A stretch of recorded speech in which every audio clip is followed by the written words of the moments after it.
Hi, this is Marty again, and this time we're in the Dougherty Garden, and we possibly moved around here just about a week or two ago because I noticed that one stem was getting ready to bloom, and these are the famous Amaryllis.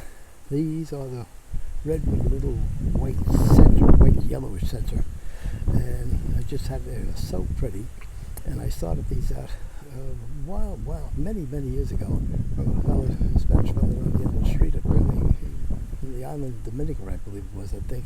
But he says, I don't know if he got him from the island or he had him and he was plowing them. So what we did is I captured a moment here and just wanted to see him. I started with about 2 or 3 bulbs, and as you can see, there's more than 2 or 3 in there.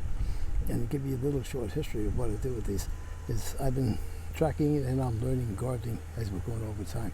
But one of the things I caught my attention was the little section between the flower and the stem is like a seed pod of sorts, and it took me years just to figure out, because every time I pulled it off there was either nothing there or I didn't understand what I was looking at. I didn't see the seeds, it didn't make sense to me, I wasn't sure of the color. At this point I'm still not sure of the color, but let's say about 2 or 3 years ago I was able to grab one and take it and sit it in a pot, let it dry out a bit, and then popped it, and there was a bunch of seeds that came out.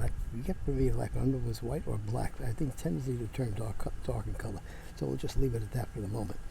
And what I did was I put them in a pot, and over time I said, okay, here is one of the pots that it was like, and look at all those little babies in there.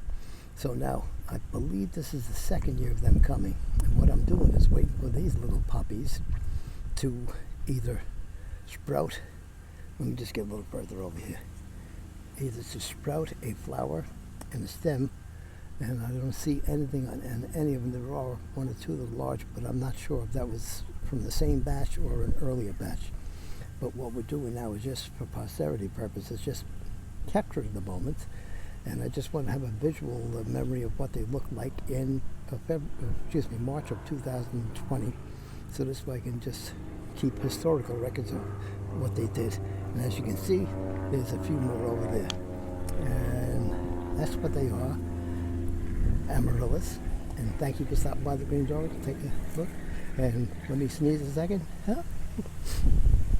I hope I don't have corona. All right, thank you, take care. Please like the video and subscribe to the channel, and we'll try and keep you entertained while you're in the house by looking at some of the sort of stuff growing in the Dougherty Garden. And let me know if you're interested. Please make comments at the bottom of the videos. This way I can brag to the grandkids. I got 2 or 3 followers too. All right, thank you for stopping by. Take care. Bye-bye.